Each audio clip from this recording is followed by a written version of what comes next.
Tommaso Ciampa is leaving WWE. Vince McMahon returning to WWE. That's something that's coming up again. The future of all elite wrestling television may be a little bit more clear with that entire Netflix Warner Brothers deal. And Jericho, an update on Jericho. It's Sportskeeda Wrestling News. I'm Kevin Kellum. Get in the comments below. Let's get to it. Tommaso Ciampa has confirmed on social media he is done with WWE. An elaborate, detailed statement saying how much he appreciated everyone in the company, from up top all the way down to the ring crew, the cameramen, and everyone else who was involved in his career there. He spent nearly 10 years with the company, had some very serious injuries that he got over, and of course, maybe had the most exposure he's ever had in his career to new wrestling fans and made wrestling fans for life. He had quite the run in terms of the highs of NXT. He is deeply associated with that, the black and yellow era. He kind of mentioned that in his long statement. He also noted he is going to be a free agent moving forward when this contract is up, which isn't clear exactly when that is up. So you have a guy who's been in the business more than 20 years. He says he wants to go another 10. All right. And he's in good shape considering all the injuries he's had, including a serious neck injury.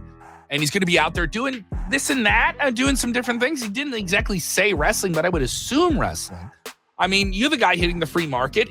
Obviously, the question comes up, is he going to be in All Elite Wrestling or maybe another organization like a TNA, which is WWE adjacent? I could see him in All Elite Wrestling. Absolutely could see him in All Elite Wrestling. He has a lot of history with a lot of guys there in the indies before he was in televised wrestling at that level. So that seems likely. I know it seems a little bit too obvious, but where would you want to see him end up? Would you want to see him stay in WWE? Let's get into it. Logan Paul said some very interesting things about Vince McMahon recently. Let's cover that. On his Impulsive podcast, they're kind of talking about John Cena's exit and his entire send-off and retirement angle. And one of his co-hosts simply says, do you think Vince is going to get inducted in the Hall of Fame? And Logan said, yeah, and I think the pop would be really huge for it. Now, Vince is still involved in a long, drawn-out, very serious, legal issue with a former employee, which I won't get into because you can look it up. It's not great, and it's pretty damaging, and it led to him leaving the company, though he did leave the company, then come back to the company to finish the sale, and then leave the company again when those allegations got even worse. So the whole thing with that has to be settled before you even consider, I think, talking about Vince McMahon just being associated with WWE in a very public, upfronted, anointed way. He's still Vince McMahon. He's still the guy who made WWE and put it on the map and put it in the position it's in. That will never change. That cannot be erased. So that's my thought. Until that's settled, I don't think that we even talk about Vince McMahon in the WWE Hall of Fame. Also, he's always been kind of like public about saying, or at least wrestlers have said privately, that he's always been like, hey, don't bring me up during the Hall of Fame. Don't bring me up, but people will bring him up. Chris Jericho, WWE in Canada this weekend. Friday, it's in Saturday main event, and then Raw. Is the Canadian wrestling hero going to show up? Well, pump the brakes on that.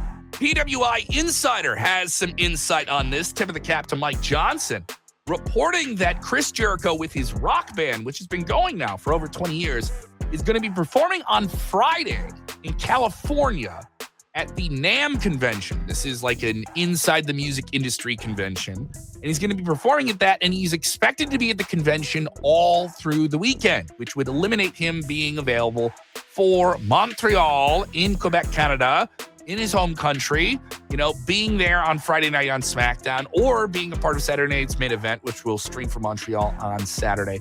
But what about Monday? What about Monday in Toronto, biggest city in Canada? There were some people thinking he was going to show up on Raw a few weeks ago.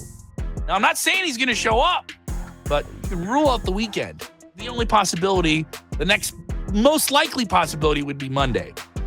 I don't know. I just don't see him doing the return at the Royal Rumble. He's done it a million times. If he showed up on a random Raw out of nowhere, with no teases, by the way. Usually he's down for the teases to build anticipation. So this would be completely out of nowhere. It's also worth noting he's still on the AEW roster page.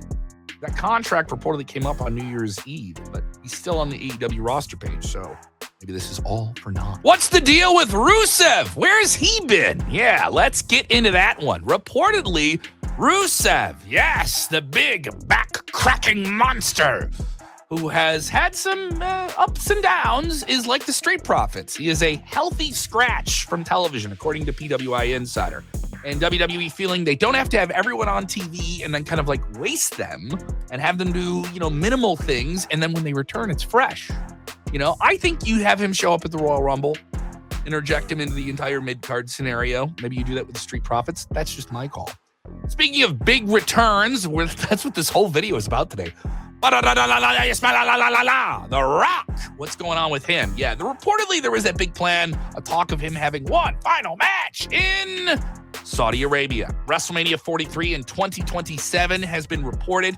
Well, he went on the record with Rafi Talks, and he says, I'm excited, and this is him as an executive within WWE, so he's not just talking as a performer and a big superstar and the biggest star that ever transcend pro wrestling. I'm excited for the brand of WrestleMania. I'm excited for the kingdom, because that is a big show. He's referencing Saudi Arabia. I'm also excited not only for the brand, but I'm excited for our athletes to be able to participate in an event like that and that global event. And so I can't wait. In terms of the conversations I've been having, it's all good. It will always be good. So he's not confirming it, but seems like, if the indicators are all there, The Rock, the window on him to be able to have another big, strong match that he would want to have, a solo match, his final match most likely. Saudi Arabia, WrestleMania 43. Is that where you would want it? Would you want it somewhere else? Who would you want it with? Who does The Rock have his big one final showdown with? I think we all know. You can acknowledge it in the comments. You know what I'm talking about? If you know, you know. Get down in the comments. What is the WWE backstage reaction to Natalya? Yes, Natty went nasty turning on Maxine. Let's go there. Maxine Dupree coached up by Natalya in the dungeon. They had those gritty vignettes after she, won the fluky title win and got the women's intercontinental title, the big rematch against Becky Lynch this past Monday. Natty screws her and puts Becky Lynch's foot on the ropes when Maxine had her, all dead to rights. Yeah.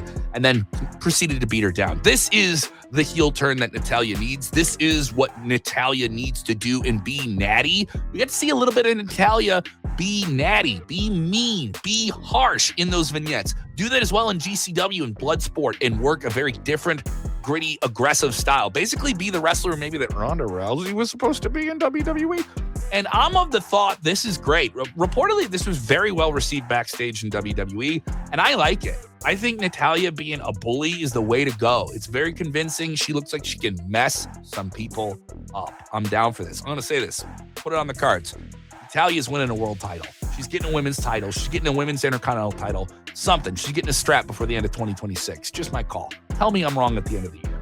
AEW, their future on television. Yeah, so the Warner Brothers Discovery Netflix deal, that's getting settled. But obviously, if Netflix, which is in bed with WWE, purchases Warner Brothers Discovery and gets HBO Max, the streaming that they're on, what happens to AEW? Well, Hollywood Reporter has a very detailed report about this, basically declaring that the deal doesn't include the global linear TV cable channels, TBS and TNT, which AEW Dynamite and Collision are on. But you do have streaming events and those TV shows streaming on HBO Max, so maybe they would get cut off in this deal, which runs through 2027 with an option year for 2028. So AEW, they're good for now, but maybe they'll figure some stuff out with streaming on the back end of it, because reportedly WWE wouldn't allow another wrestling outlet to be on Netflix like they are. So you can only have one. You only have one on your streamers. You only have one. Wouldn't you love the crossover if we could get it? Yeah. What would you do with an AEW WWE crossover? Let me know in the comments below. Make a match. I want to hear it.